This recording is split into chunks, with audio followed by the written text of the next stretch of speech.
Good evening and welcome to this very special interview show of the Prode. As the year 2024 unfolds, the urgency to address environmental issues have been much more evident. In today's dedicated discussion on global climate challenges, we not only explore the obstacles that lie ahead us, but also delve into the innovative solutions and policies crucial for creating a more sustainable and resilient future. Joining me for this insightful discussion is member of the Estonian Parliament, MP Hanah Lahe. Thank you so much, MP Hanah, for your time and a very warm welcome to the show. Yes, thank you for inviting me. So, Anna, I would like to start the discussion by asking that in the light of the urgency surrounding climate change, how do you see international collaboration evolving to address climate challenges on a global scale? And what role can Estonia play in fostering such cooperation? And also, what role does Europe and the Western world in general has to play in this whole scenario? Yes, thank you. I think it's a good question because when we talk about climate change, we need international cooperation and also shared responsibility because even if we don't deal with climate change in certain parts of the world, it will still affect us. I think the problem with, for some at least, Western countries is that climate change is not as visible. We don't have as many catastrophes, anomalies, and climate change is not a very, let's say, sexy topic in politics as well. It's more, they say practical things, but in reality, it's just because we don't see it as much as, for example, the Global South, or at least some countries in there. But for example, the Paris Agreement, UNFCCC, initiatives like this are crucial, but we need to follow the steps that we agreed on as well. So, for example, in 2015, when the Paris Agreement was signed, the main agreement was that we would stay below 1.35 degrees. Now it's 2024 and it's almost, I think, 1.4, 1.3 something. So it's clear that even though we have this international cooperation, things are still statements. They're not giving us the responsibility in different countries to actually do something. And I think we're going to talk about climate finance as well. But the last COP, Loss and Damage Fund, was finally agreed upon. This is a huge step, but it only shows that we've had these deals, these agreements for years, for decades, but now we've come to the point where we have to deal with financing the losses and damages of climate change because we haven't dealt with actual issues. And in means of Estonia, I think it comes to all smaller countries where it's easier to make certain changes more quicker than it is in bigger countries. That I think small countries can just set an example with different systems that you develop for governance, for the private sector, for example, to just move along and walk the same leg, as we say in Estonia. But also when it comes to Estonia, we're seen as the most digital country in the world. When it comes to digital, everything digital and climate, this means tracking the emissions, planning good urban or transportation structures, for example, sharing data, storing data. These things, I think we can definitely, let's say, set an example for other countries where it's a lot harder to implement big changes as fast as we can do. Yeah. So, considering the increasing need for renewable energy, how can countries globally work together to accelerate the transition to, cleaner sources? And what innovative approaches and international partnership do you envision in this context? I think the first thing would be not to give platform in international cooperations to countries that are led by fossil fuel, that are advocating for fossil fuels. We saw that within the last COP, that COP was not meant for climate talks. It was meant for business talks related to fossil fuels. I think this is step number one. But when it comes to climate change, we know that it's a matter of global economy as well. So I would say that even if most of the countries right now in the world are not moving towards, let's say, the right direction, in means of renewables, energy sector, the global economy will make them to do the right steps in a decade at least, because we see that fossil fuels are not as profitable as they used to be. And many big oil and fossil fuel companies are already starting to look more into the renewables and green sectors because they know that's where the economy is going. Just today, actually, wind energy in Estonia broke a record. I think it was the production capacity was about 389 megawatts today. So obviously, depending on the weather, but I think we're going to see a lot of progress in Europe, even though some countries are turning back to their old ways. But as I said before, we've had these deals and agreements for many years.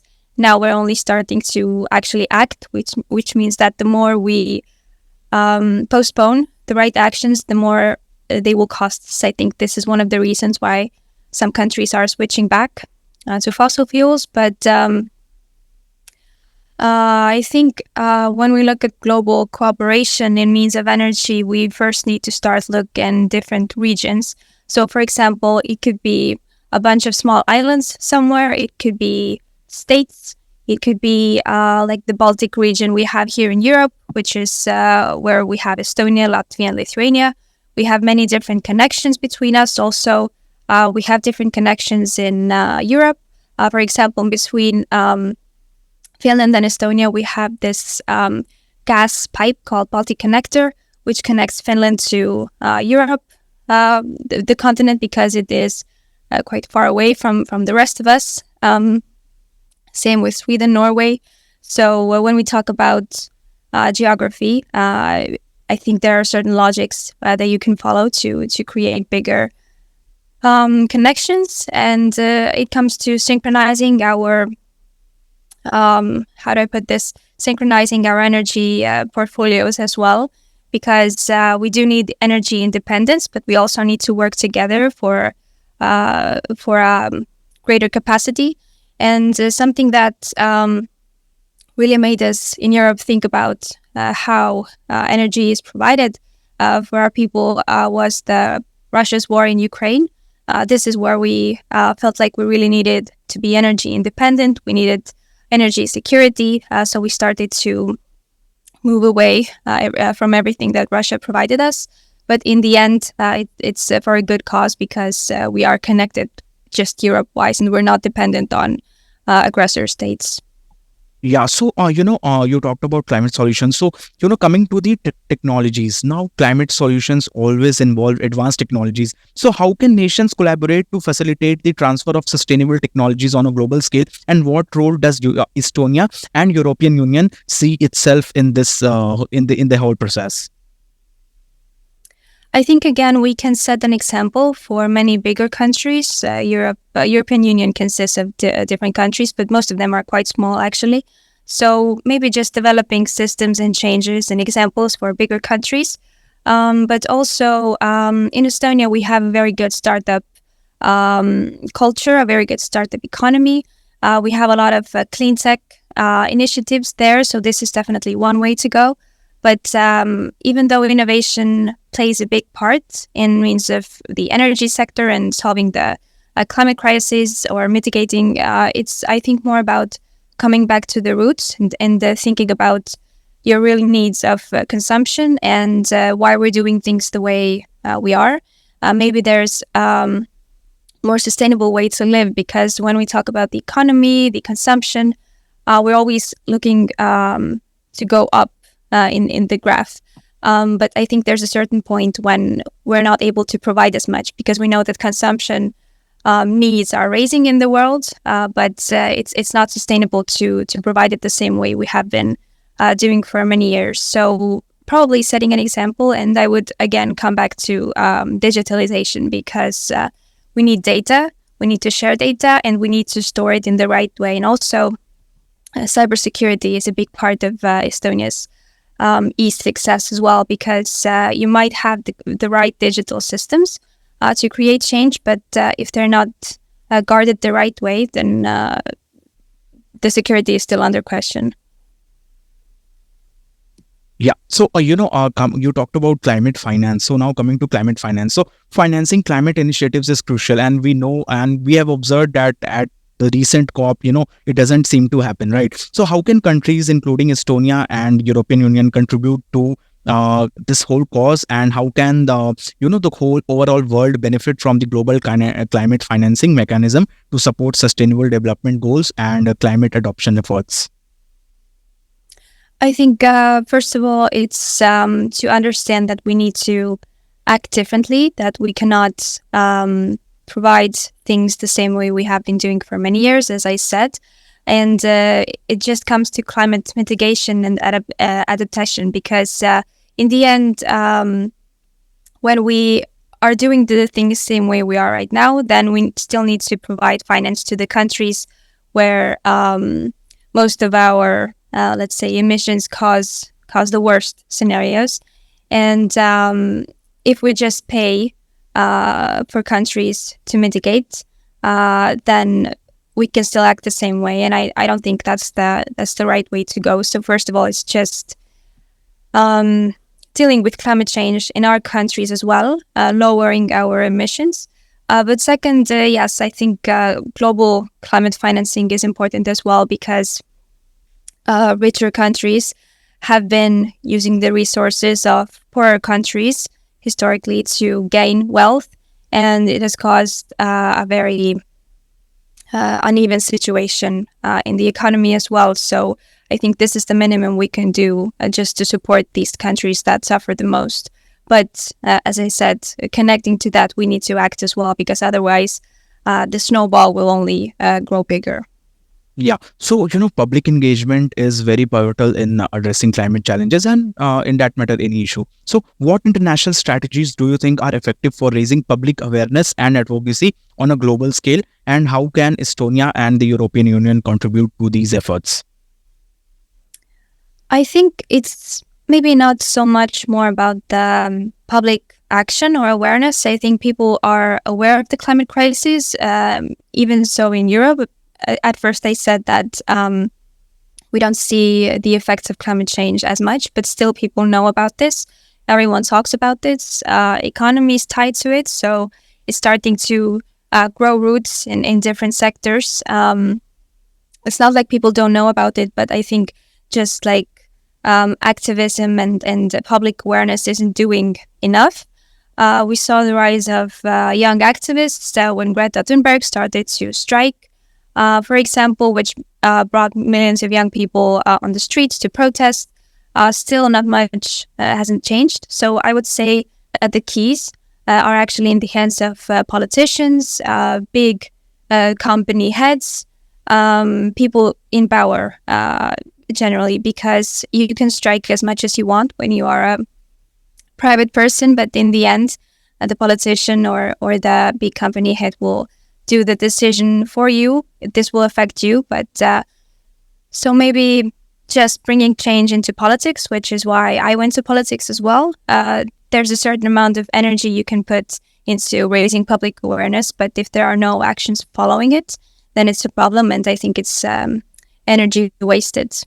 Yeah. So, what is the way forward according to you in this whole scenario, and what what are the actions that the countries, that the developed nations as well as developing nations should take in order to limit their carbon emissions and contribute towards climate change? Lowering emissions, it can happen in various sectors, whether it is energy, of course, waste, transportation, buildings, food systems, agriculture. I think all human action causes emissions, so there is no use to talk about net zero because it's actually not possible. It's possible to lower emissions and to stay within a certain range to not cause as much harm, but in reality, everything we do right now, if we want to sustain the comfortable living that we have right now, it will cause emissions. I cannot say something about the developing world because they have their own systems, but I think they are doing the most they can with the amounts and the resources that they have. When it comes to developed countries, I would say climate finance again, and then just lowering your own emissions, because otherwise it's a bit hypocrite to just pay for the undeveloped countries. I think when we talk about the global initiatives, then it's for the developed countries because they have more resources. It's to follow the things that they said yes to. For example, in Estonia, we have many, let's say, vision documents, both regionally and in our state, but we don't have a clear law for climate. So that's what we're doing right now in the Parliament and in the Ministry of Climate. We're conducting this climate law to put everything that we've set into these vision documents into actual action with a proper way to see if we've actually followed through with everything we said. So just law enforcement maybe, and then political action, and then businesses just starting to look more into the green and clean sectors. I think that's what the developed countries can do the most. Yeah, thank you so much, MP Hanah, for your time. As we conclude this special interview edition of the Prode, we are reminded that the urgency to address environmental issues, requires collective efforts and international collaboration. So thank you once again for your time. Thank you for having me.